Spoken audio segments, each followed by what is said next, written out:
I started this podcast not only to share my thoughts, but to inspire people to think. I'm just stirring the pot. It's up to you to decide if it needs salt or not. I believe thinking is a lost art, and common sense is no longer common. People just don't take the time to think things through anymore. They don't take the time to think deeply about most things. We live in an age of information overload, where we're told what to think and how and by whom. I believe it's more important to know how to think rather than what to think. I'm a fan of martial arts. I'm not a violent person, but I like to fight. But the best thing that you can do when you're in a fight or a stressful situation is to keep your wits about you. The second best thing you can do is tuck your chin. You can survive almost anything if you tuck your chin. And yes, I am a woman of faith, but God also gave us a brain for a reason. Use it or lose it.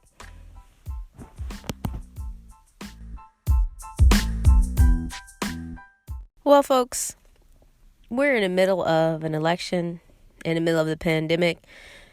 We've got a lot going on in our nation right now. And quite frankly, I got some questions. I started this podcast because I like to think through things, right? I coined a phrase, and by coin, meaning I made it up, and you're hearing about it now, called 360 thinking. And to me, that means thinking about things from all angles, 360 degrees. And as I listen to political ads and different things on the radio, ads on TV, YouTube, all over the place, they're just little snippets and sound bites. And quite frankly, I have some questions. What's really going on here? What's really being said? Now, as I said in my podcast about me, who is Colette, go check that out if you haven't, to learn a little bit more about me and my background. I consider myself a bit of a hybrid. Okay, so I grew up in a predominantly white area, but went to an HBCU for my undergrad degree. I grew up in the black church, but now I'm in a church that's mixed race, non-denominational.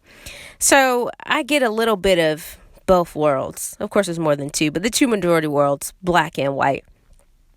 And being attached to a church with white leadership and attached to the AME church, I'm hearing, different things from different sides. Okay, which leads me to have some questions. On one side, I'm hearing, a bunch of pro-Trump rhetoric, and this is, what God wants. And another side, I'm hearing, we got to do better. We got to get this man out of office. And both sides are Christian, Bible-believing people. So I decided, let me just think through this thing. And I have some questions. One of the things that I hear quite often is, and I'm going to be blunt about it, it's pertaining to the Republican Party. I hear people say, vote the Bible. But I got a question. What does that mean? What do you mean, vote the Bible? What part of the Bible are we voting on or voting for? And people say, God is against abortion. So that's what I mean by vote the Bible. Okay, cool. But where does it say God hates abortion? Are you talking about the part where it says God hates the shedding of innocent blood? Because in that same section, it also says that God hates sowing discords among brothers. And what I've seen more in the last 4 years is discord among brothers. The Bible also says it hates a lying tongue. It also hates a false witness. So what part of the Bible am I voting for if I'm, quote unquote, voting Republican and voting Bible? That's a question I have. I got questions. What does that even mean? Another thing I'm noticing is that in this day and age, people are saying a lot of things, but they have different meanings. It's like we all use the same words, but they don't mean the same thing. This was even more evident in the last couple of days when I was having a conversation with my mom. And we were talking about kind of the Bible, political, different things. And on the surface, it seemed like we were disagreeing. But when we both explained what we meant, then we realized we're actually on the same page. It's just that when people hear certain words, certain buzzwords mean different things to different people. And especially in these last 4 years, we've made words have different meaning, like the meaning of conservative and liberal and what's another one? Right and left, and all those things, they have different meanings. Even Christian now. I'm even finding that Christian has a different meaning than it did before. Like, I feel like in the last 4 years, Christian has come to be more synonymous with quote unquote right-winged Republican. And when I mean right-winged, I mean make everything great and white again, you know? And Christianity has been synonymous with anti-social justice, which is not what the Bible says at all. Like, I got questions. Where did you get that from? What Bible are you reading that God doesn't care about justice? So I'm more prone to call myself a follower of the way at this point. The way, that's when the group in Acts, Paul called himself a follower of the way. And I'm trying to go back to the original. Another thing I have a question about is, okay, so we want to make America great again, right? Okay, cool. Question, what time period? When are we making America great again? Because in my humble opinion, we have yet to be great. We have yet to see the nation that we've written about in our Constitution. One nation, the Pledge of Allegiance, one nation under God with liberty and justice for all. We have yet to see that. So we can't make America great again if we have yet to be great. So I got questions. Where's the again coming from? What does that mean? What are we really saying when you say make America great again? When people say, yeah, I'll support that, make America great. What does that mean, though? What does greatness look like to you? I got questions. Another question is, okay, so people say that, yeah, this nation was built on Christian principles. This is a Christian nation. Is it? I got questions. Is it? Was it? Is our Constitution based on Christian principles? Let's say, for the sake of argument, let's say yes. Let's say yes, our Constitution is based on Christian principles. Our forefathers were Christian and they were led by God to make this nation. For the sake of argument, let's just say yes to that. Okay, one of the original things they wrote was separation of church and state. So what does that mean? What does that really mean? What does that look like now? So if we have separation of church and state, does that mean we should be looking for our president to have such godly principles? If we have separation of church and state and we believe that this nation was built on godly principles, but we have separation of church and state, should that affect your vote? Is voting the Bible, is that actually correct if we're doing separation of church and state? What does that mean? What does that even look like? These are questions that I have because I think there's a lot of fear-mongering going out. People say lots of buzzwords and put out lots of propaganda, but there's no real substance behind it. So I got questions. Okay, let's say America's a Christian nation. Yeah, okay. But when people say, America's a Christian nation, we're going to make America great again. All right, let's say we're going to make America great. And people also believe that Black people, African Americans, that we were meant to be slaves. Like, that is the will of God. The Southern Baptist Church. Southern Baptist is called Southern Baptist because the South believed that, Black people were not actually people and that we are intended to be slaves and we should always be subject to the white man. That's what people believe, right? Okay. So I got questions. If you're a Christian and you believe that slavery is right and slavery is the will of God and that's why we should do that, how do you interpret the story of Moses? How does that work out?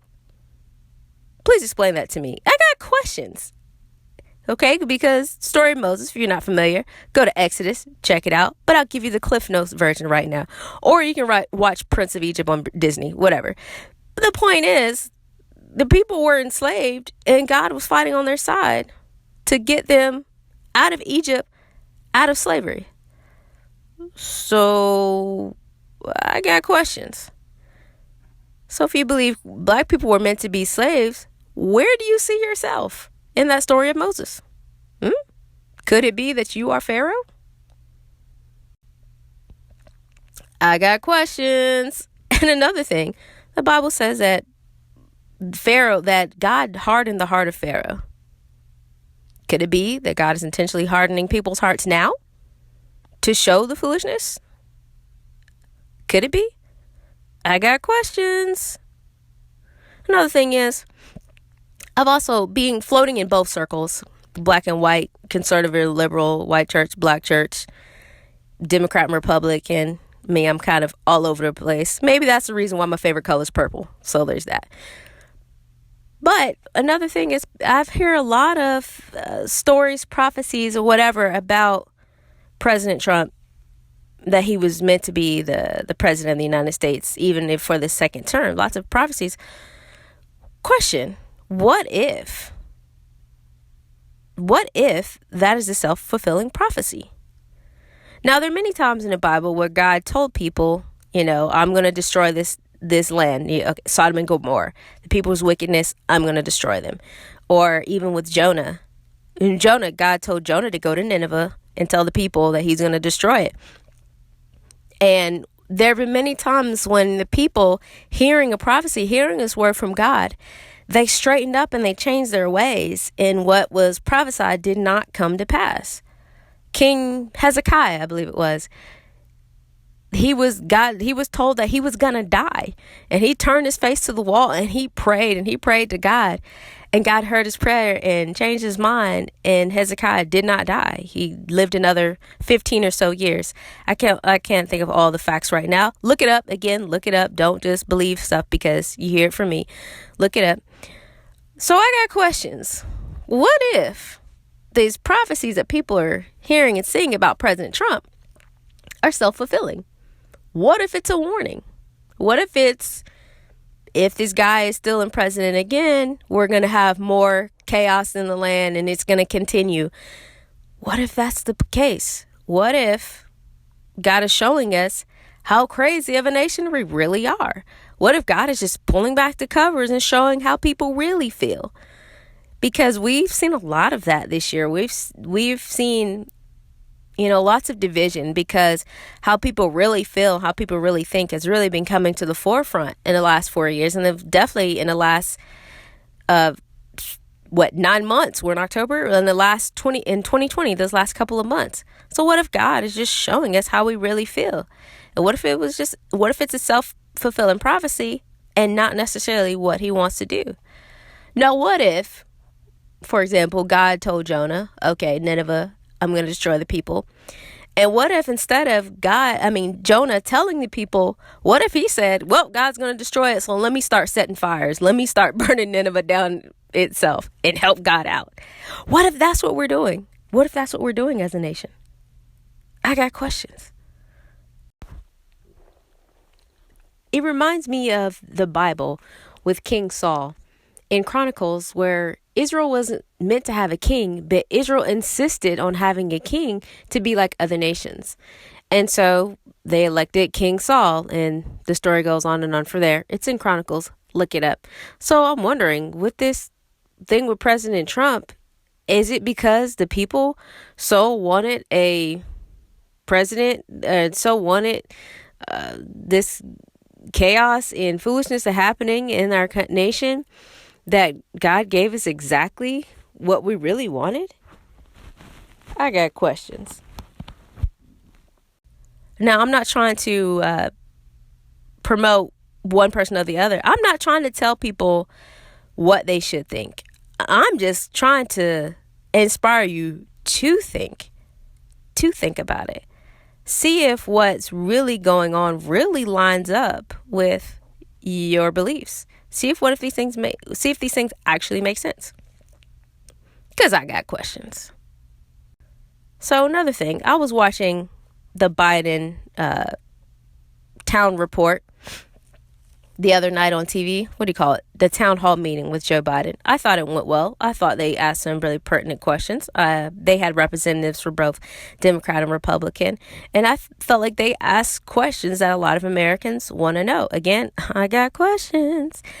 And I like the format of a town hall because it actually gave candidates a chance to fully answer the question without getting interrupted and pressed for time and all that sort of foolishness, all the foolishness that we saw with the debates, which was crazy. So town hall was a better format, I believe, and I liked the way that it was presented.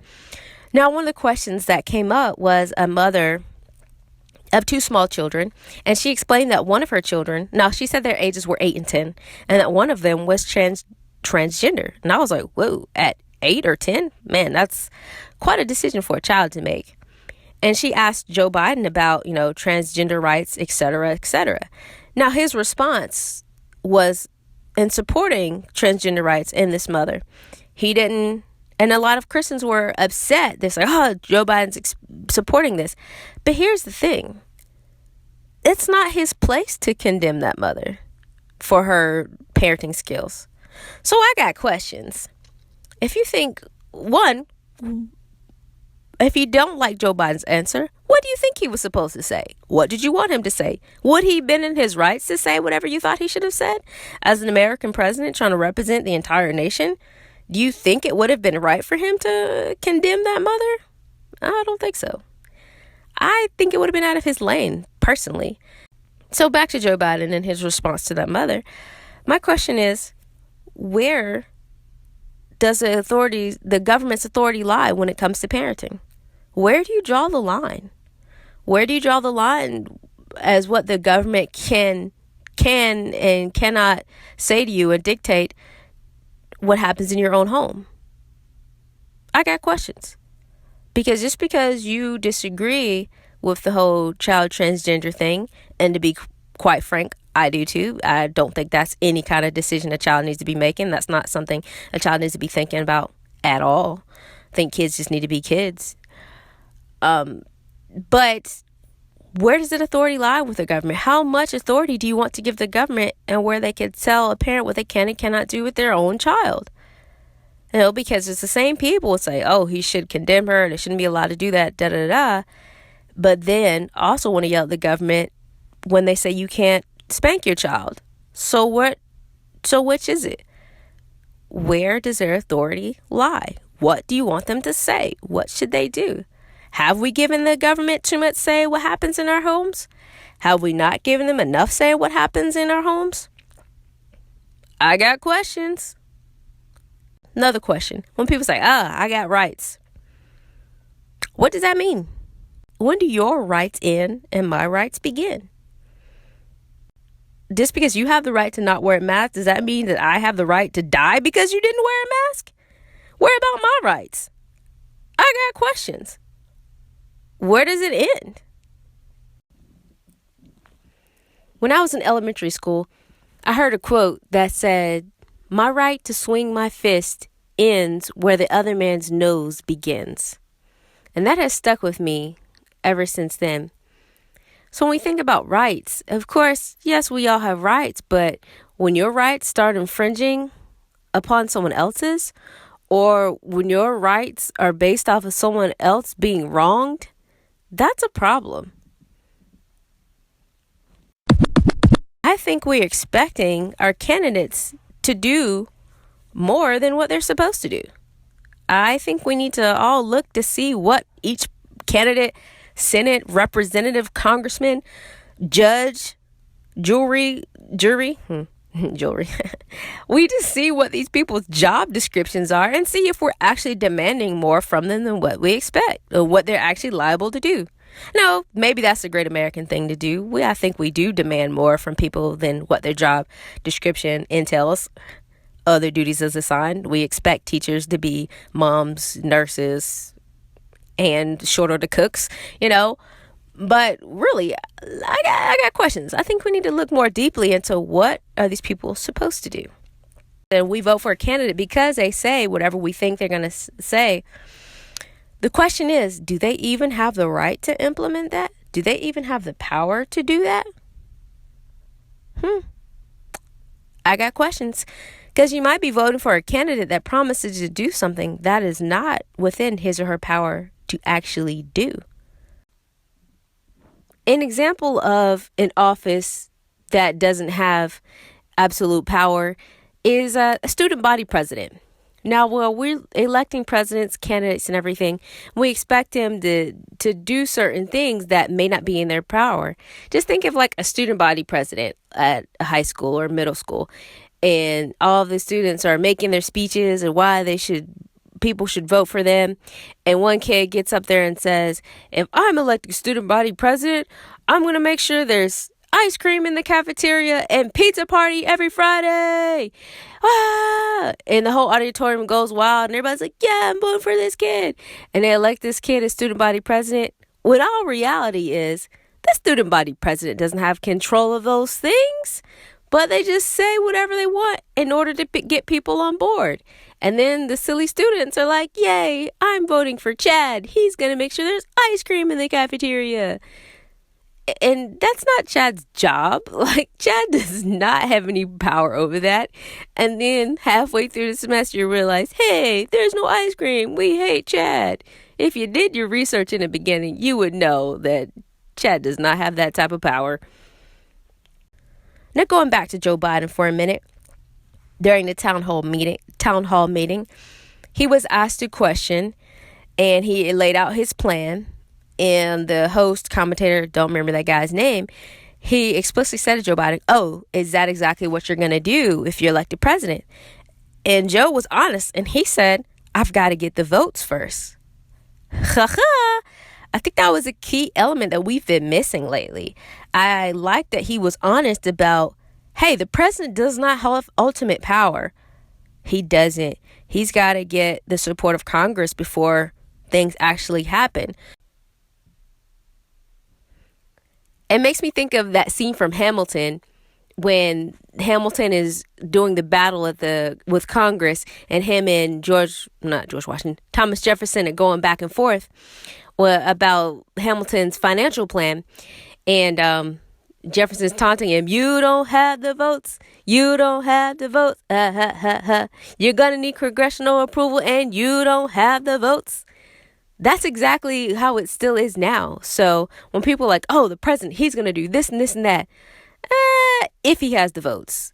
And I like how Joe Biden brought this up again, because I believe Biden learned just how hard it is when he was working with the Obama administration. There were so many things President Obama wanted to do that Congress just outright blocked. Not because they didn't agree, but they just didn't like it. Not that they had a different plan. They just didn't like his. And I'm seeing that also now with like the way COVID is being handled. I've yet to see a plan from President Trump, and Biden has laid out a plan. So it's not that like in Hamilton, when Hamilton says they don't even have their own plan, they just hate mine. I feel like that's exactly what's happening right now. Who knew that Lin-Manuel Miranda was low-key a prophet?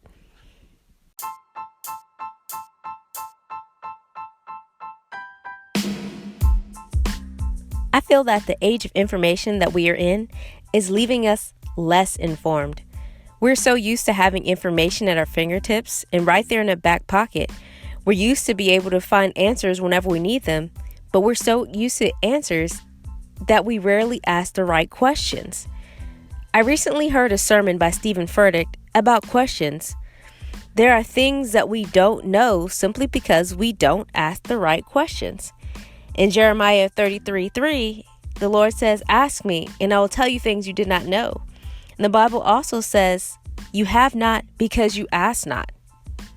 For example, the protests and the riots that we see happening now, some people are getting so upset and hyper-focused on what is happening instead of asking why. Or we listen to promises of politicians of what they're going to do that we rarely ask how. For the next week, I challenge you to ask some questions and pull back the lens. Zoom out of your current view and seek some answers. Thanks for kicking it with me. Bye now.